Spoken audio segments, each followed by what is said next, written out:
Well, that didn't go as planned. None of that did. Uh, yeah, I recorded a 53-minute recap of the Bruins season last night with a couple of my friends from the short shift Discord, and forgot that my mic on in OBS was not for some reason set to my actual microphone. It was set to default, which is nothing. So all of my commentary is lost to time. So Bruins lose 2-1 in regulation to the Florida Panthers in Game 6, dropping our fourth game of the second round and eliminating the 2023-2024 Bruins from playoff contention. And this is gonna be my more succinct thought. This is gonna be my thoughts. It's actually recorded this time, not just 53 minutes of me occasionally being just like completely out of the loop. Not out of the loop. Completely silent with just, I don't know. The video was awkward. In any case, this is not a failed season. This is not a failed season. This is not a failure of a team. People are gonna look like, oh, we can't get past Florida. Oh, we shouldn't have been here, and it shows. We shouldn't have been here, and it shows, and that's why this season was kind of a success. You're really gonna dog on this team for taking a Florida team this good to 6. Keep in mind, the Bruins lost 7 players. The Bruins lost 7 players this offseason, this past offseason, and we lost guys like we lost Bergeron, Krejci, Hathaway, Bertuzzi, Hall, Foligno, and Orlov. We lost pretty much an entire top 6 unit, and one of our best defensemen last year. And we still did as well as we did. Like, I know some people were gonna be like, yeah, this would have been good 5 years ago. Oh, in a transitional year such as this, where we didn't even expect to get past, where we didn't even expect to get 2A, we were like, our upside from everybody was like WC2. We were expected to be like the fringes of playoff contention, and that is about, when you take into account that was the expectation for us this year, and we got as far as we did. Why are people complaining? Hell, we even played like half the season shorthanded, essentially. Like, Morgan Geekie, I love him. We all forget that Morgan Geekie started the season on the wing, and the only reason why he ended up as a center is because Matt Poitras had to get shoulder surgery. Which, speaking of which, a good chunk of this is going to be looking towards the future. And towards our prospects. Beecher and Lohrei. Johnny Beecher and Mason Lohrei, both amazing players. They absolutely showed that they can. They absolutely showed that they can hang with the big boys this season. Sorry, I'm recording it. This is like 7 o'clock in the morning. We had Johnny Beecher and Mason Lohrei both show that they can play well up here. In terms of our other prospects, I am very, very excited to see more of Merkulov. I think Georgi Merkulov next year is going to be his like true rookie season, and I'm gonna be honest. I think the kid cracks 30 points in his rookie. I think that he cracks 30 points in his rookie season. And dude had a fantastic scoring touch in college, and he was disgusting in prov this year. Amazing. I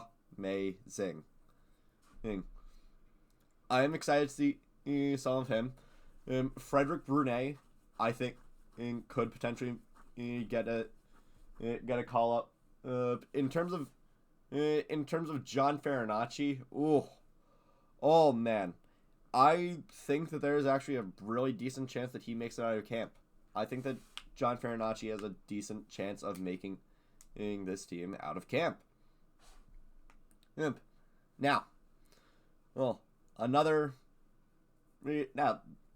terms of the last big one, the last big prospect that we have, Fabian Lysell. There is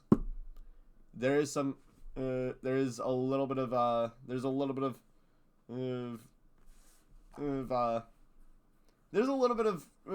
concern with him. There's very much some concern with him. He went down with a concussion earlier in this postseason for the Providence Bruins. He went down with a concussion. And I do not know what that means for his future, because this is the second time that he's had a concussion, and that has taken him out for an extensive period of time in the playoffs in 2 years. Like, he had this problem last year. So much so that he showed up to Dev Camp in July that year with a maroon jersey for no contact. Dude was not having it. I think there are two options for how this goes. Number one, the Patrice Bergeron route. Bergie, as much as we love him, he was pretty concussion prone during his time, and but even still, he trudged on, and he made the best of his time here. And my God, did he. There's the Bergeron route, or there's the Jacob Forsbacka Karlsson route, where the head injuries just keep stacking up, and Lysell just cannot hang. He cannot hang, and it is going to be tragic, and people are going to look at it, and people are going to look at that and look at Wyatt Johnston being taken and really soon afterwards, and immediately look at Sweeney with disgust in their eyes. Don't look at Sweeney with disgust. Don't look at Sweeney with disgust over this. Here's the thing. This is the same principle of the Leafs drafting Ian Scott over Jeremy Swayman. Yes, Jeremy Swayman is a fantastic goalie, and it makes the Ian Scott pick look more confusing. But Ian Scott wasn't a bad goalie. He was absolutely amazing, but he just could not stay healthy. Not everybody who doesn't sniff the show is a bum. Some of them just get injured to hell and back. Jacob Forsbacka Karlsson could not stay healthy. Ian Scott could not stay healthy, and it's possible that Fabian Lysell cannot stay healthy.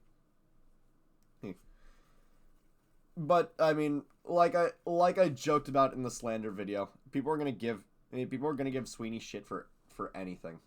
They really are. They're gonna. People are still giving him shit for 2015, for the 2015 draft. That was 9 years ago. 9 years ago. Let's let's move on to other shit with that. Like, for instance, how amazing he is at the... Like, for instance, let's talk about how good he is at the trade block. Which is something that I do want to highlight here. Bruins only made like 2 trades during the... Bruins only made like 2 trades in the... here in this during this deadline. And they got Andrew Peak for a little bit of a they got Andrew Peak and they got Pat Maroon. Well, Pat Maroon, he didn't really do much, but the way that he played, the way that he skated, the way that he dealt out hits, he was born to play in the Spokes-B, and I want to see more of him next year. But at the same time, I can completely understand if we don't want to re-sign him. In terms of Andrew Peak, he played really, really well for us down the stretch. He did get injured, but he was also one of our best penalty-killing defensemen. Now, looking even more towards the future, we got some UFAs to talk about. Up top, we have Jake DeBrusk, Pat Maroon, James Van Riemsdyk, and Danton Heinen. Of these, I could see DeBrusk being brought back, absolutely. Maroon, I could potentially see us getting, and we're gonna have to drop one of Heinen or JVR. Maroon I could see as like a 1x1, like the same sort of contract that we gave to someone like Lucic, except not hitting your wife. If DeBrusk, I think the comparable that people have found over the past few years is Brandon Hagel, and I think that's genuinely a good one. I mean, honestly, this postseason bodes really well for DeBrusk's prospects, but at the same time, the streakiness during the regular season is something that does need to be addressed, which kind of was. According to Bell Frazier, who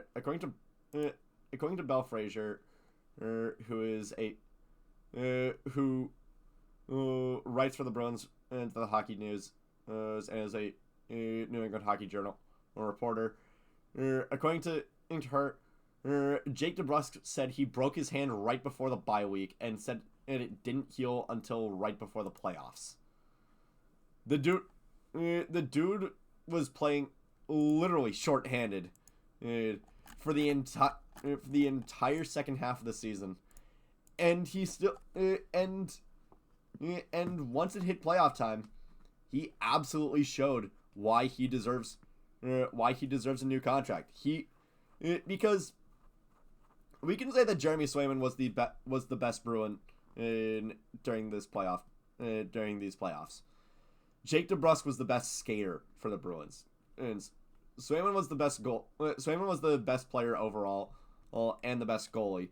DeBrusk was the best skater. You cannot argue that. Now, in terms of defensemen, Matt Grzelcyk, Derek Forbort, and Kevin Shattenkirk. Well, let's be real. The only one that people really want back is Shattenkirk, and people only kind of want him back. I am honestly fine with all 3 of these guys is leaving. I kind of want to see Shattenkirk back, though. There's a part of me that does want to see Shattenkirk back. I could see him cycling in with Wotherspoon. That might be pretty good. Good. Now, well, RFAs, we have 2 of them, Jesper Boqvist and Jeremy Swayman. Boqvist, honestly, let's be real about Boqvist. His type of play is something you get a dime a dozen. And I love him, but like, what utility did he add to this team that someone like Curtis Lazar didn't? I mean, there really isn't much. There really isn't much. Which, Swayman, we all know needs to get done. We all know Swayman needs to get done. And we all know that it's going to come at the cost of Linus Allmark. And I hate it. I really hate it. It means that Game 5 was the last goalie hug that we will ever see of the Bruins. Of specifically Linus Allmark and Jeremy Swayman. And it sucks that we could not get the two of them a cup up together. But we were at the tail end of our window, and you know, I don't think our cup window is going to be open for for very much I don't think our cup window is open anymore. I think but that doesn't mean that we need to completely strip everything down and rebuild. I think we have a decent amount to reload. I don't know. I don't think we need to do a full scale rebuild, but unfortunately, we are probably going to have to move Allmark. And that means getting a decent return for him at the draft. We're not going to draft until the 4th round unless we trade someone. And this is and if we trade Allmark, we're probably going to get a top. We're probably going to get a decent pick. I mean, this first round is absolutely not going to be as stacked as it was last year. Where Axel Sandin Pellikka falls to freaking 17th overall. Well, but it's not going to be. But like, drafting the first round is always preferable. Well, so that's it for. So that's about it for the off season. In terms of how this season went, like I said, don't be sad about this team. Don't be sad about this about this team. Don't be mad about them. Be happy. Be happy about them. This is honestly better than any of us could have expected. Like, when you heard that we were losing Bergeron, Krejci, Hathaway, Bertuzzi, Hall, Foligno, and not Pasternak. Hall, Foligno, and Orlov. I don't know why I keep saying Pasternak there. Hall, Foligno, and Orlov. When we lost all 7 of those players in the offseason, and tell me, did you think that we were going to make the first? Did you think that we were going to make it past the first round? Did you? I mean, let's be real. The main reason why we made it past the first round was partially because Nylander is injured, partially because is friggin' Matthews looked like a character straight out of Corpse Bride, and Swayman was stealing us everything. Of course, I'm a little bit disappointed with how it ended. The Bruins were completely inept on the power play, and we had a really bad tendency to not know how to clear the puck out of our own zone. But this team, for what it's worth, this is about as good as we could have expected from them. And anyone who really listens to Mike Felger on this shit, I mean, you might have heard it last night, but it's all rage bait. It's all rage bait. What this is, and for what it's worth, if you're gonna put that much stock into if you're gonna put that much energy into listening to people who rage bait, then you're just as stupid as they are, honestly. About the officiating, I am frustrated with it. I mean Colin Campbell's son, Greg Campbell, Bruins legend, Greg Campbell, assistant general manager of the Florida Panthers. And his dad is the director of hockey operations. Also doesn't really surprise me that the first round pick that the Bruins traded to the Florida Panthers to get Nathan Horton and someone like and Greg Campbell. Doesn't surprise me that first round pick ended up turning into Derek Forbort. It all comes back around. But man, this series was a bit of a clusterfuck. But again, Florida was going all out, and I kept saying it. The Bruins were playing with house money.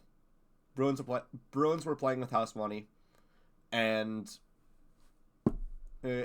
we should be proud of this team for getting as far as it did. Do I wish that we got a little bit farther on account of? Do I wish that we got a little bit farther with? Do I wish that we got this far with more help from the younger guys? Yes, but you can't exactly account for. But you can't exactly account for stuff like injuries. Yes, and for what it's worth, Justin Brazeau, he played pretty damn good. I just don't know necessarily if he really was that effective in the playoffs. I don't really think so. I don't think that Justin Brazeau was amazing in these playoffs. Yes. He was really good. He was really good He was really good when we had him in the regular season. I think we might have rushed him back from injury a little bit. I don't know. But to close things out, do not look at this season as a disappointment. Look at it as a bit of a celebration. Look at it as a celebration of how good of teams past. Yes.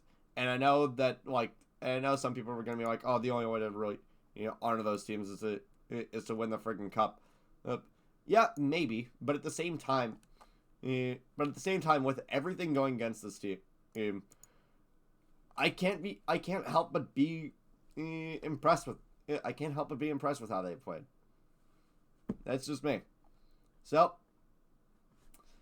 until next time, thank you all so much for watching.